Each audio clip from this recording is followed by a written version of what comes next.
حالا اینا رو بزنی. الان اینجا یه کارو سخت میکنه. دستم خورد اینو زدم. نه اینجا یه دفاع منظم با دقت اینجوری به همین راحتی اینا رو از بین میبره. و کلا گفتم دفاع کردن تو این بازی حرف اول نیست. حالا جا خالی دادن هم خیلی مهمه، ولی خب دفاع کارو براتون همیشه در میاره. سلام رفقا، خوش اومد به یه ویدیو خفن دیگه. من حسام هستم و اینجا چنل حسامینوه. امروز اومدیم سراغ یه پارت خفن دیگه از بازی پرنس آف پرشیا. اومدیم با پارت دوم از بازی پرنس آف پرشیا. قراره هر چیزی لایک، کامنت، سابسکرایب فراموش نشه. برو بریم سراغ ویدیو ببینیم که چه خبره امروز. خب بچا، ما پارت قبل تا یه جای بازی پیش رفته بودیم. حالا اومدیم برای ادامه کار ببینیم که داستان چی میشه و باید چی کار کنیم. اگر پارت قبل رو ندیدید حتما برید اول اونو ببینید، بعد بیاید اینو ببینید، چون به هم ربط دارن و اگر اونو نبینید خب براتون بازی گنگ و نامعلومه. من اینجا 3 تا سیو داشتم که این دوتا رو هیچ ولشون. یکیش بود که با هم رفته بودیم جلو، فکر کنم این بود دیگه. وای برنگشته باشه از اول خوبه. اینجا بود که من اگه اینو اسکیپ کنم، چون اینا رو تو ویدیو قبل همه رو براتون گذاشتم و اینا رو من اسکیپ میکنم. از اینجا بود که این آیتم رو داد به اون که ازمون تشکر کرد، ملکه ایران تومیریس و شاهزاده غسان. و الان میریم برای ادامه کار. دقیقاً ویدیو قبلی تا اینجا بود، یعنی بعد از اینجا دیگه نگرفتیم. اینجا شاهزاده رو داریم، میتونیم باهاش صحبت کنیم ببینیم چی میگه.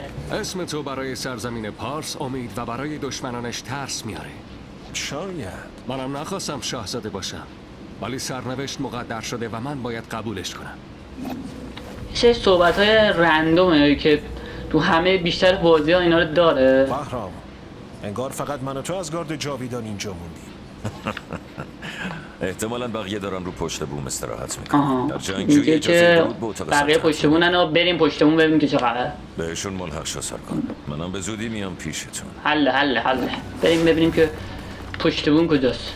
بریم جلو ببینیم که پشت بوم چه خبره، افراد چیکار میکنن.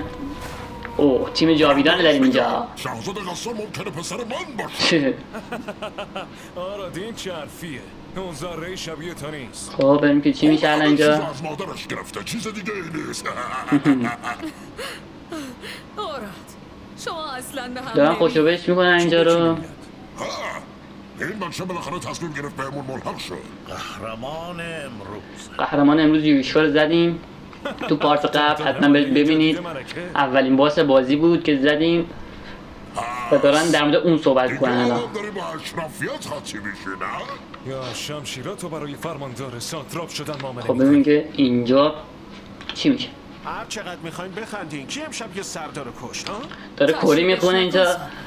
معنیش فقط اینه که تحت تاثیر قرارشون دادی. الان اینجا یه اتفاقی میفته و تازه بازی شروع میشه و این تیم، حالا اسپویل نمیکنم جلوتر میفهمیم چه اتفاقی میفته. من همین اصرافم.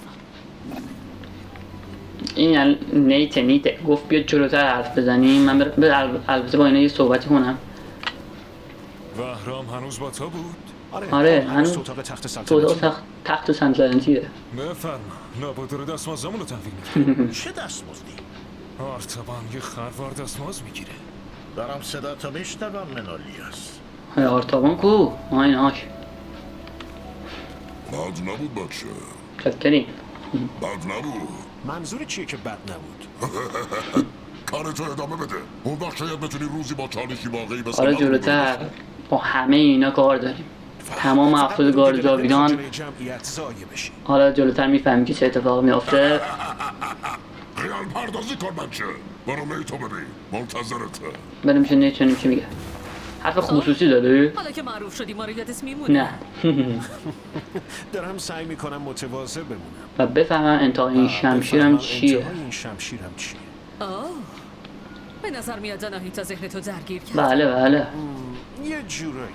میدونی کاری که کردی خیلی بی‌نظیر بود. باید به خودت افتخار کنی. همین همه همیشه. همین حسو داری. یکی از ما سردار کوشانی و شکست. بی‌نظیره. وهرام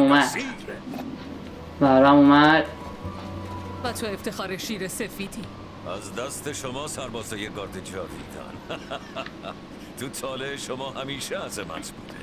حالا شجاعت سارگون الان یه هرج و مرج اتفاق میفته که جلودر متوجه میشه ما شهر رو ایمن کردیم. مردم در امنیت هم. این مکالمه قشنگه ولی میشه دیگه بریم جشن بگیریم پاتوقمون غذا و نوشیدنی رایگان داره بهرام تو هم با ما میای. از دستش نمیدم. خب شاهزاده قسام چی شد؟ شاهزاده قسان دزدیدن اینجا و تازه شروع میشه کار. تو کاخ باشن. خب رهبری و به عهده بگیر سارگون. آخرین بار تو باش صحبت کرد. رهبر رو به عهده بگی باید شاهزاده قسان رو پیدا کنیم. و اینجاست که کار شروع میشه و شاهزاده قسان اینجا میدوزدن و بریم جلوتر ببینیم که کی دزدیدتش و داستان چیه. نگهبانای آناهیتا اینجا یه چیزی بهمون داد، یه سرنخی بهمون داد که نگهبانان آناهیتا اینجا چیکار میکنن، دارن با ما فایت میدن. اینا رو خیلی راحت میتونید بزنید، همون عادی مربع رو اسپم نزدمش رد شده. ببین اوه چیکار میخواد کنه؟ چی شد؟ خب الان این چیه؟ زده آترا انرژی مقدسی که در تمام موجودات وجود داره. بهترین جنگجویان میتونن در جنگ آترای خودشون رو کنترل کنن، به نور شدت بدن تا بتونن از قابلیت‌های خاصی استفاده کنن. حملات سارگون آترا تولید میکنه، یعنی هر چی اتک بهشون بزنی، به انمی اتک بزنی آترا رو پر میکنه، اون نواره رو پر میکنه، در حالی که آسیب دیدن سارگون نابودش میکنه، یعنی ضربه هم بخورید کمش میکنه. ذخیره آترا با یک پیمانه در پایین صفحه نشون داده میشه، پایین صفحه سمت راست نشون داده میشه. وقتی پیمانه پر شد، یعنی اون نوار پر شد، موجودات در دسترس قرار میگیره. حملات متفاوتی وجود دارن که مقدار متفاوتی از آترا رو مصرف میکنن. برای استفاده از اولین موج مربع و L2 رو شما بزنید یه حرکت خفن میزنه و یه اتک قوی میزنه به انمی‌ها و کارشون رو میسازه. بریم حالا الان میفهمیم چی میگم. اینجا الان میگه L2 رو و مربع رو بزن. الان ما میزنیم و یه فینیشر تور اینجوری بهشون میزنه و تمام. البته الان این قوی نیست، انمی‌هامون ضعیفن، جلوتر میریم اصلا با یه ضربه اینا نمیمیرن و حتی اونم بزنیم نمیمیرن. باید قوی تر شیم و بریم جلوتر ببینیم چه خبره. اینا رو با اسپم مربع پشت سر هم بزنید و همین راحتی میتونید بزنید. فقط با این نشید که اونا بهتون اتک بزنن یا عادی اول شما بهشون اتک بدید کار تمام. اجازه ندید بهشون اتک بدن، راحت میتونید بزنیدش،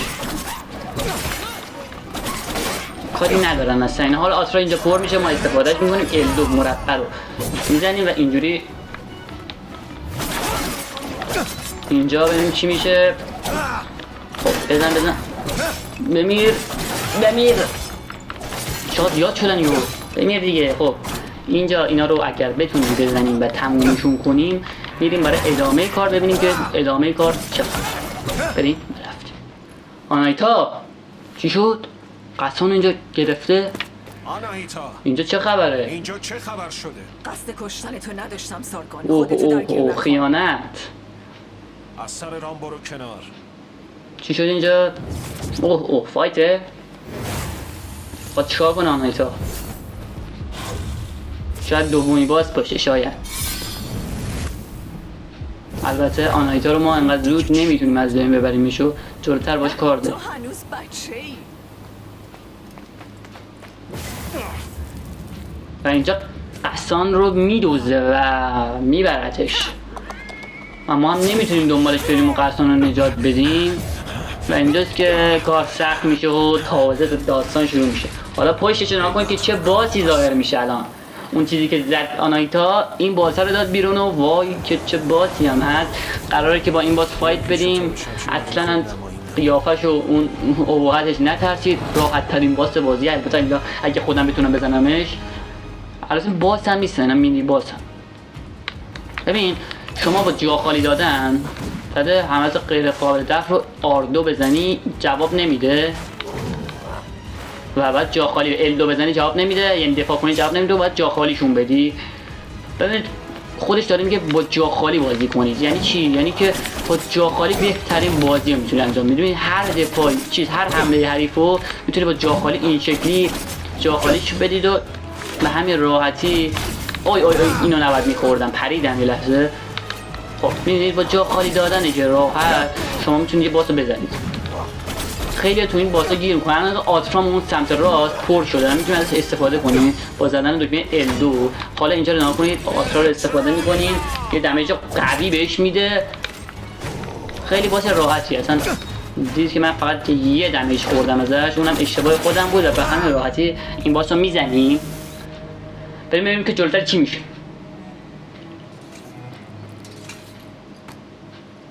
مانایتا فرار کرد، چه خبره؟ به گارد جاویدان خیانت کرد. اونم آناهیتا رو دیدم، اونم درگیر این ماجرا. ببینیم که چی میشه الان داستان. بله او شکی توش نیست. شکی توش نیست. بهرام نیروهای اینجا ببینیم که ملکه تومیریس هم اومده و شاهزاده قسان به کوه قاف داره صحبت میکنه که برن پسرش رو نجات بدن. اردشیر و سربازانش در راهند. باید از اردشیر رو فرستادن اونجا با چیزش، با ارتشش زودتر رسیده اونجا. ما هم باید بریم اونجا. نخواهیم کرد اعلی حضرت. برش گردانید. پسرم را برگردن.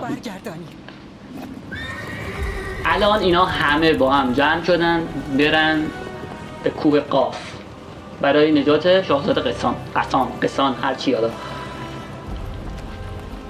میبینید که افراد گارد جاویدان پیش به سوی کوه قاف. گاوه چی میگه؟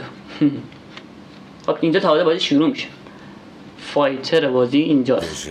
دژ باستانی. آناهیتا شاهزاده قسان از این دروازه برد. از کجا فهمیدید؟ من نمیدونم. تصور کنم چرا آناهیتا همچین کاری کرده. سارگون اولین تو از من بهتر میشناسی. نظر تو اولین خیانت تو بازی آناهیتا. هزاران خیانت تو بازیه و میفهمیم. میخواد برای خودش قدرت به دست میخواد بیاره. به حرف اینا میخواد قسان رو بکشه اصلا من و خودش بشه ملکه ایران. ممکنه فکر میکنم پدید شده باشه. ولی این خدای توانا قبلا تو کوه قاف زندگی شاید می‌کرد. هنوزم همینطوره. شاید هنوزم همینطوره. همیشه سیمرغ بوده که پادشاه ها ملکه آینده رو تعیین میخواد بره پیش سیمرغ خودشو به عنوان ملکه ایران معرفی کنه. آناهیتا احتمالاً میخواد موهبت سیمرغ رو دیدی به دست اینجا بیاره. گفت ولی چرا باید شاهزاده قسان رو بدزده؟ داره میگه نیاز داره. دروازه معبد سیمرغ فقط برای افراد خانواده سلطنتی باز میشه. بله بله عقلش از دست داده. اینطوری هیچ وقت محبت سیمرغ رو به دست نمیاره. بله درسته. نمیتونیم مطمئن باشیم. به هر حال ممکنه سیمرغ ضعیف شده باشه. در هر صورت شاهزاده قسان در خطر. وقتی دیگه بهش نیازی نداشته باشه اون رو میکشه. گارد جاویدان به دنبال من. بریم ببینیم که بیایید به اردشیر کمک قرار کنیم چه شاهزاده اتفاقاتی قسان رو پیدا بیفته. عصر سارگونه داریم اینجا. همینجا منتظر من. نگران نباش یا طول نمیکشه. زیاد طول نمیکشه.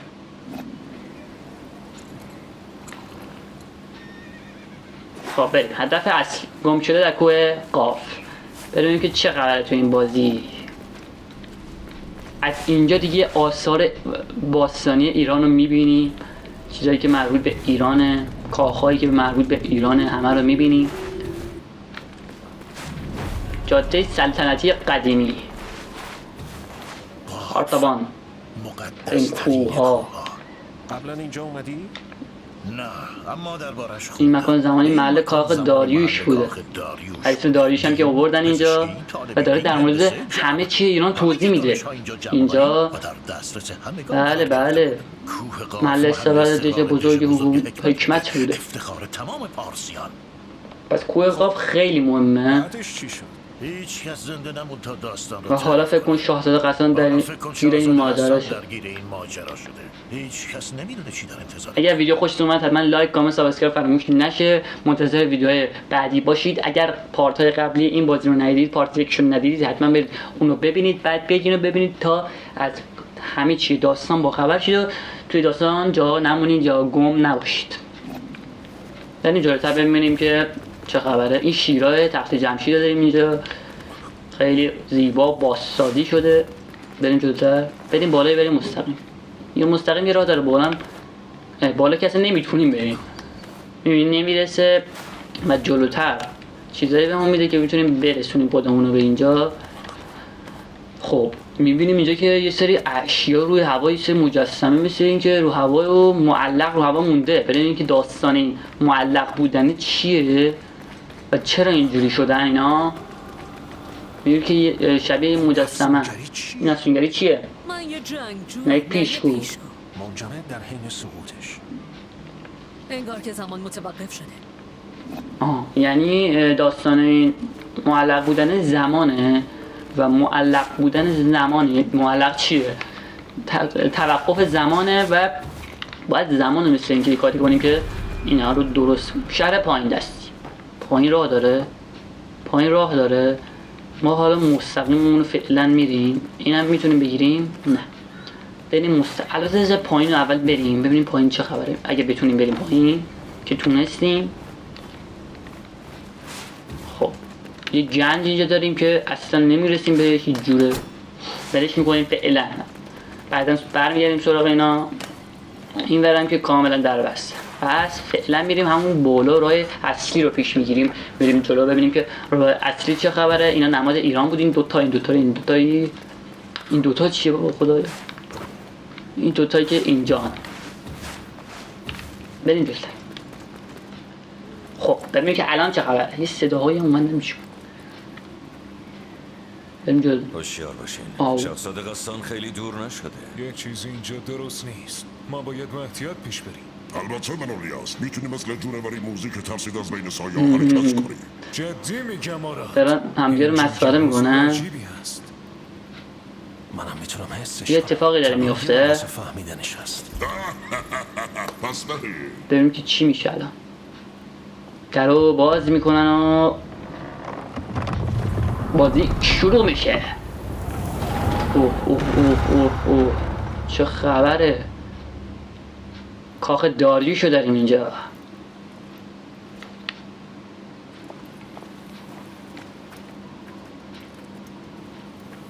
اینا رو میبینیم که مردن یا شبیه زامبی هن. ببینیم که الان چی میشه.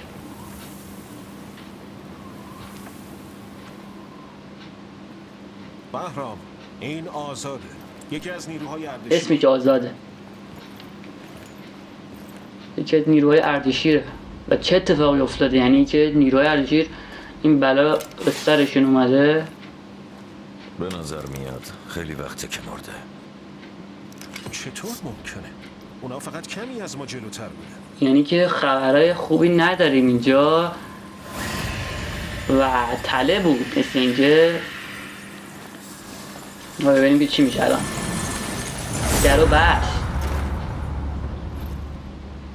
الان چه اتفاقی میفته؟ ما اینجا مورد استقبال نیستیم.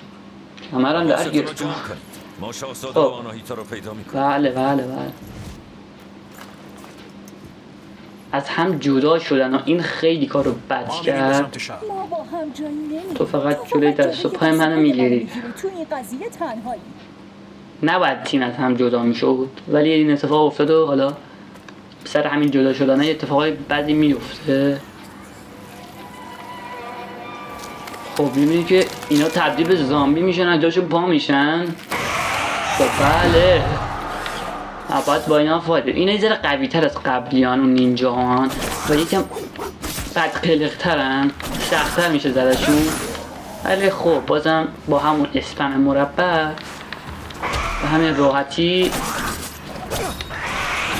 یه ذره نرید وسطشون چون تعدادشون زیاد میشه یهو و بعد کارتون رو سخت میکنن.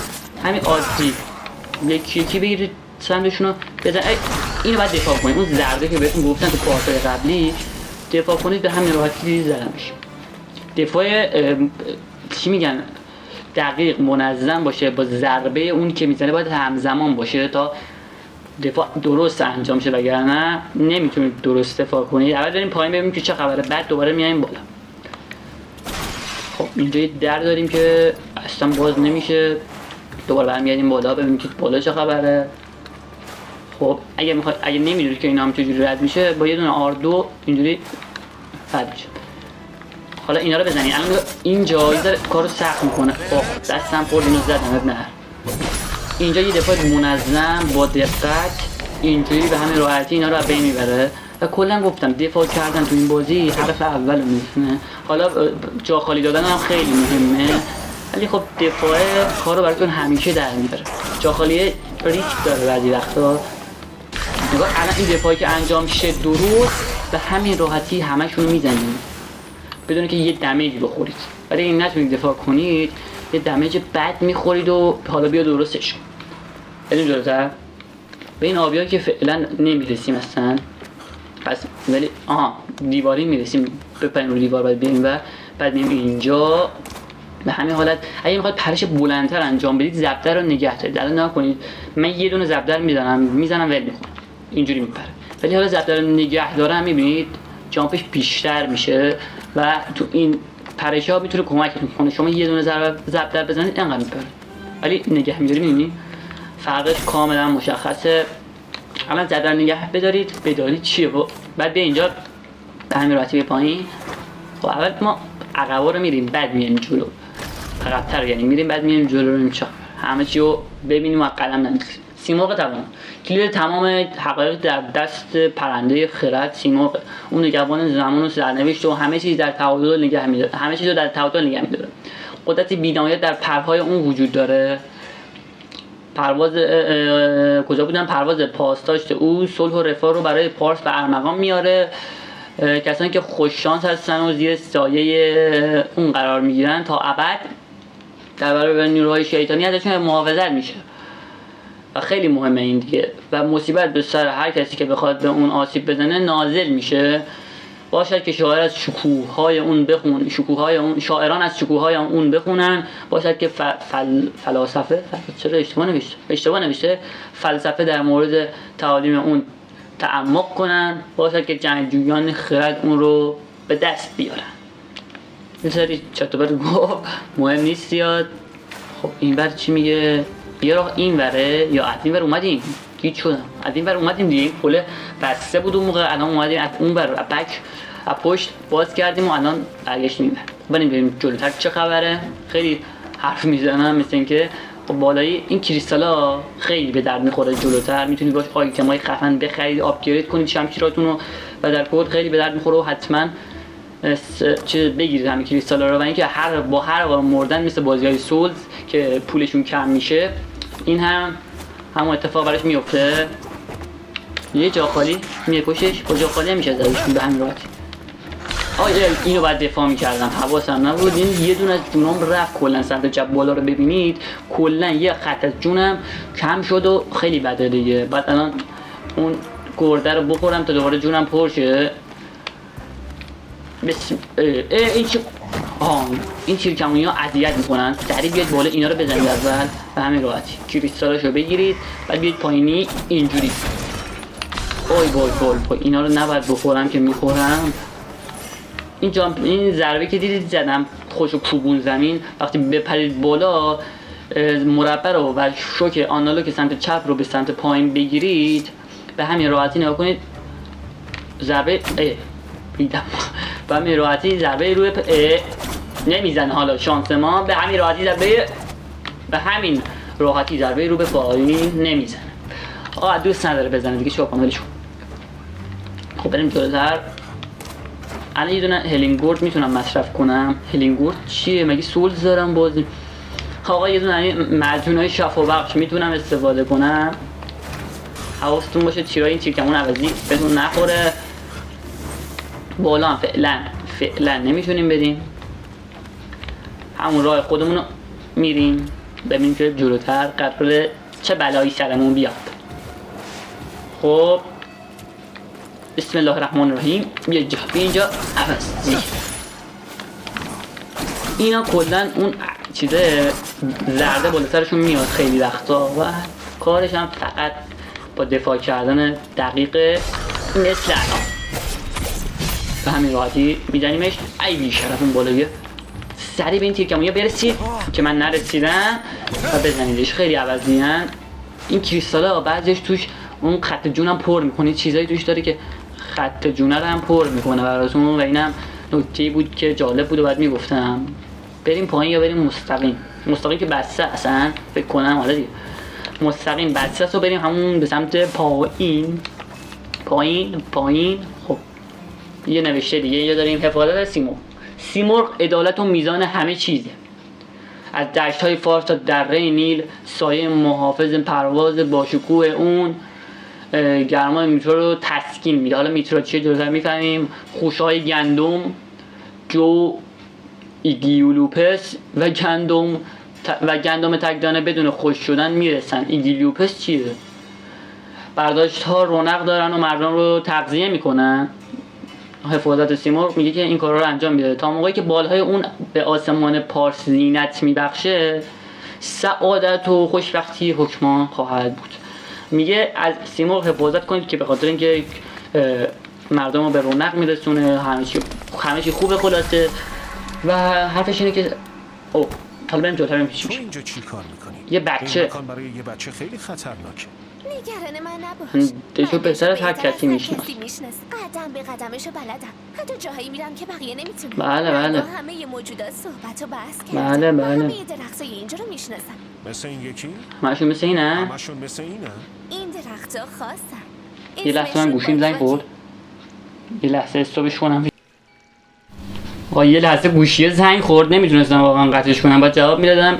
بریم برای ادامه. ببخشید. خب اینجا نوشته که این درخت‌ها خاصن و اسمشون واکواکه. اونا خالص‌ترین آسرا رو دارن. آسرای خالص دارن. ببین مثل چی میمونه؟ مثل این میمونه که تو اگه بازی سولز بازی کرده باشید، یه قسمتایی داره که اسمش بونفایره و جونتون رو پر میکنه، انمیا رو ریست میکنه، همه این کارا رو انجام میده. اینم دقیقاً کارش همونه. اون آتراتون رو یا جونتون رو پر میکنه، آتراتون رو پر میکنه دیگه، انمیا رو حتی ریست میکنه. حتی سیو هم هست مثل بونفایر که تا اون به بونفایر میرسی سیو میشه. اینم همون کارو دقیقاً همون کار انجام میده برامون و خیلی جالبه که سیستمش مثل بازی سولزلاکه. اگر سطح بازی هم بذارید رو سختی خیلی بالا، لژندری بذارید یا اون افسانه‌ای به فارسی که تو این بازی افسانه‌ایه، واقعا مثل سولز سخت میشه و حتی این انمی‌های سادهش. توی که میگی همه چیزو میدونی بهم بگو ببینم.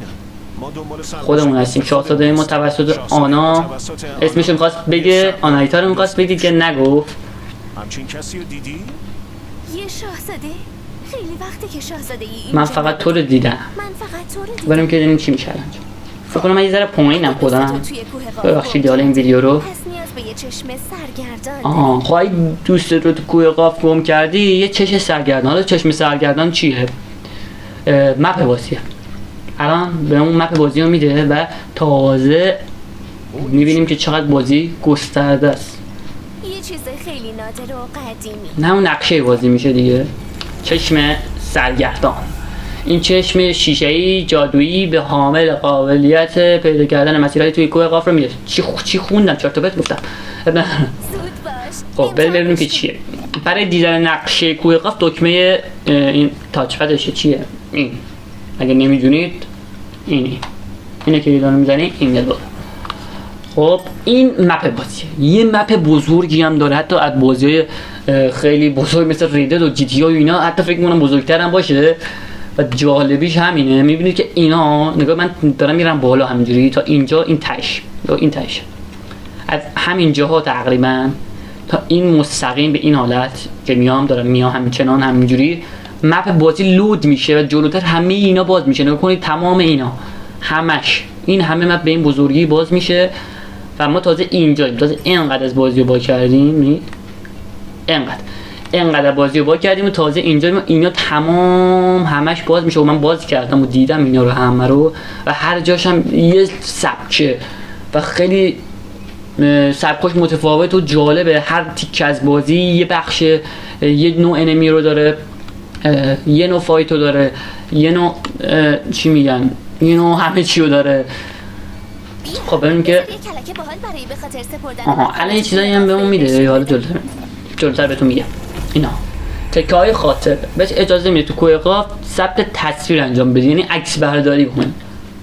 حالا الان بهتون میگم که کارش چیه. نوشته کوه قاف مسیرهای غیر قابل دسترس و گنجینه‌ای داره که وقتی قدرت‌های جدید به دست آوری میتونی بهشون برسی، بهشون دسترسی داشته باشی. مهمه که تمام این مکان‌ها رو به خاطر بسپاری. یعنی چی؟ یعنی که از تکه‌های خاطره برای ثبت تصویر اطراف که به طور مستقیم روی نقشه داخل میشن استفاده کن. فراموش نکن از اطراف به طور مستمر تصویر ثبت کنی تا بتونی به نقشه اضافهشون کنی و بعداً به سراغشون بری. الان فکر کنم فهمیدید چیه دیگه. عکس میگیره و توی نقشه اون عکس به روش معلومه که کجاه. همین عکس دقیقاً تو نقشه بهتون نشون میده که میگید آها این اونجاییه که من گیر کرده بودم و الان قدرتشو گرفتم و میتونم برم و ببینم داستانش چی بوده. الان مثلا ما به اون جعبه نمیرسیم دیگه، یه عکس میگیریم، یه عکس گرفتیم و الان این عکس میاد تو مپمون.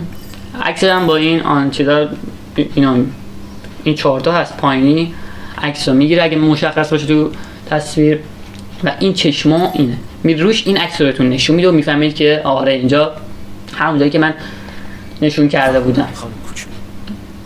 در واقع مکانا رو برات نشون میکنه دیگه. فریبا منم سارگونم، سرباز گارد جاویدان. او مسخرهش داره میکنه.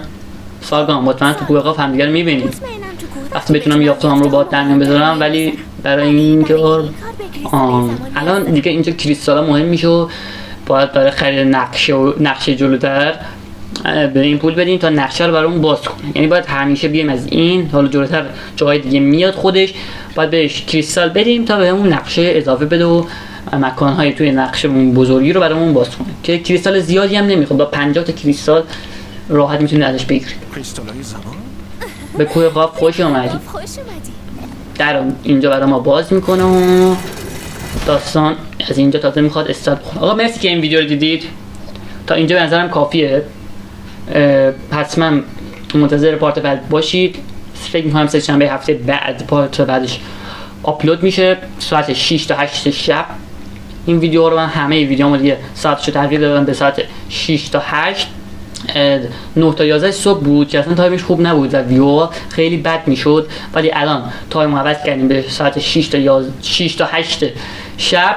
میتونید اون موقع سر بزنید به چنل و به ویدیو رو ببینید. از این بعدم که تو ویدیو قبل بهتون گفته بودم یک شنبه و سه شنبه و جمعه ویدیو داریم. یک شنبه مخصوص واکترو کامل بازی مافیا، سه شنبه مخصوص این بازیه و جمعه ها هم هنوز تصمیم نگرفتم که چه بازی و قرار براتون واکتور 100% بذارم و پیش ببریم بازیو، ولی به احتمال زیاد از سری فرانچایز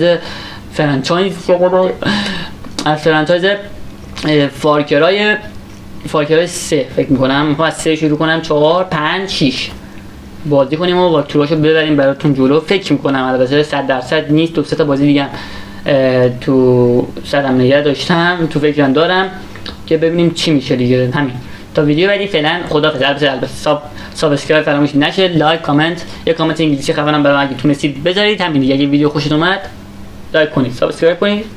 چقدر حرف میزنم ولش کن. تا ویدیو بعدی فعلا خداحافظ.